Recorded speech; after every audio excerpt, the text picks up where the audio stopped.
What's good, people? It's Jagilsdorf coming back at you with another video. I just wanted to let you guys know what's been going on recently. A lot of changes, but yet a lot of things are still the same. So let's just get right into it.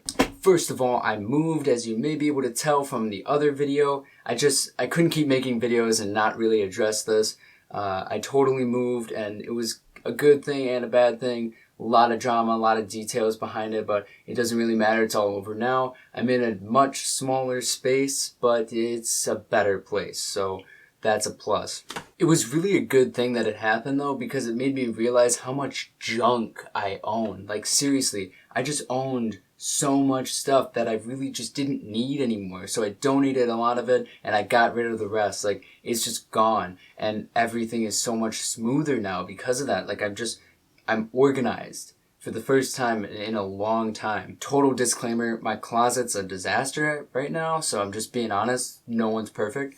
But still, my room is actually, like, clean for once. Like, I just propped up the camera and was able to start doing this. I really didn't have to think about it. I just turned the lights on and done. And it's just amazing. It's great to wake up to. If I need to leave in a rush, it's no problem because I literally know where everything is. Everything has a place, and I just couldn't stress that enough. And with it, I've become a total minimalist. Like, the only thing that doesn't apply is gear for the studio and everything else like that, you know, like music and camera stuff, like totally different conversation. But the junk, the trinkets and the toys and the knickknacks and all that, it's gone. It's like all gone. I have like one box of loot, you know, just sentimental stuff that I really just couldn't bring my heart to get rid of, and it'll end up being on like a top shelf someday in my own house, in my own apartment. It'll just be like really nice to look at because it will just really warm my heart. And that's it. That's all I'm keeping it for, because it's just there's so much memory and sentiment attached to those few things. That's why I'm keeping them. But I don't have a lot of it. Got rid of everything else. And with this total downgrade, it's made me want to buy things less. Like, granted, I've been buying gear left and right, and it's kind of getting to be a problem. I need new stuff. I need more gear. And it's seriously like an addiction, and you have to be careful with buying gear because it becomes so much fun to play with a new piece of equipment, and I'll get into it. Throw away all your junk. That's all I gotta say. I got an SP404. I love this thing. It's my baby. I got an Ovation Circuit, and I also love this thing. I mean, I really haven't used this thing to its full potential because I didn't research it a lot before I got it. I kind of saw one video by Tinez, and after I saw what he did with that and the SP, I was like, I need this. And that's pretty much all I've been using it for, so I really need to start getting a full potential out of this. But I'm not. It's okay. I have fun with it. I got a launch pad too, because, I mean, I'm using Ableton now, so obviously you need a launch pad. By the way, I'm using Ableton now, and because I was using Logic, and now I'm using Ableton because a lot of other people are using Ableton, and I was like one of the only people not using Ableton. I really just need to start using Ableton, and I think I've said Ableton enough times to really get that point across that, yeah, I'm trying to learn Ableton. But I haven't paid for it yet. I'm still on the live version, or the light version, whatever. I got this because, I mean, like, you're not a producer until you have, like, an Akai MPK Mini, because, like, this is just the hallmark of music production as a whole. Like, I can't tell you how many videos I've seen where people are using one of these. It's just such an essential piece of equipment, especially if you travel, like, even a little bit. And I don't travel, like, at all. So this is going to be great when I start traveling, right? No, but seriously, like, that thing's a beast. And then, finally, I got this light here. I'm not going to move it because it's positioned perfectly. But I got a light. And it's like a little glow LED. It looks like this. And, yeah, like, it's giving you this, like, great shadow, because I did a ton of research before I got all this gear. Except for the circuit. This is a total exception. This was a binge purchase, and I didn't need you at all. But I love it. It's awesome. I knew how to use this before I even opened the box. That's how many videos I watched. I knew literally everything I could possibly do with this before I even made the purchase, let alone open the box. Like, seriously. You have to learn your gear before you buy your gear.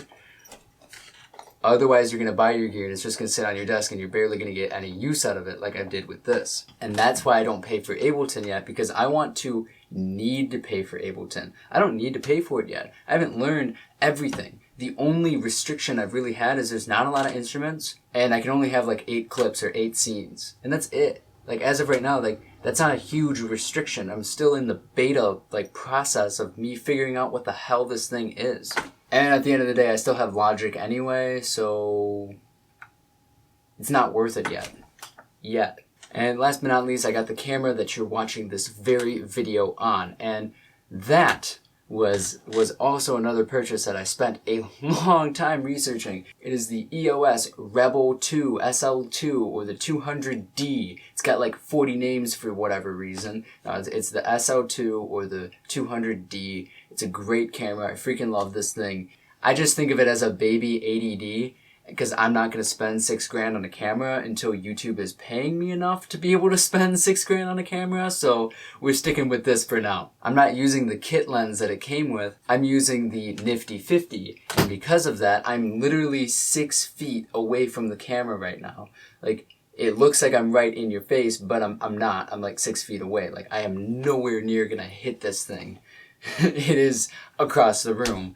And I knew that when I bought it. I didn't learn that the hard way because I did my research before I bought the gear. And I just think that this is so important for people to do. You know, I want to get a loop station. I want to get the Akai Touch, the Force, the Live, all that. I want to get an old MPC just so I can have one and learn how it works and really kind of get myself in the mind of Jay Dilla, because, I mean, who doesn't want to do that, right? I want to get a Mavic Mini because, I mean, it's amazing, let's be real. But I need to learn how to use them before I even get them. Otherwise, they're just going to sit on a shelf and you're rarely ever going to touch them. Like, I knew how to get this picture quality and this sound quality out of this camera before I even clicked buy. And I just think that that's such an important thing to do. Oh, also, I totally bought a bunch of vinyls because they were like 33 cents a piece. And I have a turntable and I play the vinyls on the turntable and I sample them into my SP, and that's like my favorite thing to do. I pretty much do that every night before I go to bed. I practically fall asleep making a beat to the SP. So, because I mean, like, if you own an SP and you're not sampling vinyls, like, what the hell are you doing with your life? Like, seriously. I also enjoy having the camera because now I can actually have my phone in my hand instead of having to use my phone as the camera, because I use my phone throughout the day. So then I would always have this problem where it'd be dead by the time I actually go to record. And now, like, I have something dedicated just for doing that, where I can use my phone all day long and not even think twice about, oh crap, I might need to charge it if I'm going to do this, or if I'm going to make this video I need to charge it. Because there are plenty of times where it would die mid-video, and that was just terrible. It just sets your whole vibe off. Like, I already recorded this entire video once, and I realized the microphone wasn't plugged in. That was fun when I literally stopped the video at the end just to realize that the mic wasn't plugged in the whole time, and I was using the internal mic of the camera. Hopefully I'm getting a better sound quality out of this video, because I think this video is actually doing better anyway. But whatever. But I did want to mention that, you know, I can't remember what YouTuber it was I just watched recently. I'm going to link all of the YouTubers I've been watching lately in the description. It's one of them. You should follow all of them. But yeah, like, it was one of those people, and they were just making a comment about how they love watching their old videos because it makes them cringe. And they enjoy that cringe because it makes them realize that they have a better standard now. Their level of quality is much better today than it was back then. Because back then it was just like, wow, that's such a great video, you did such a good job. And then they click the publish button and they click the post button and they're sharing it to all their friends, so excited about how awesome that video is. And then they look back now and they're like, wow, that's awful completely. I can't believe I let myself do that. Like, I made so many rookie mistakes, and they're looking back just noticing all these errors. Like, how did I let that fly? And that's cool to me. Like, I love that. I'm starting to really notice that myself. And, yeah, I got the new camera and I got all this other gear, and you really don't need it. You know, like Casey always says, it's all about the story. It has nothing to do with the gear. It never has anything to do with the gear. It's always the story. Unless it's a gear review video, I guess then it's about the gear. But then the gear is the story. Anyway, I think that it's very important to set yourself up for success with the proper gear, you know, because it's become so much harder when you don't have good gear. But that's literally all that the gear does. It makes it easier to produce something a little better.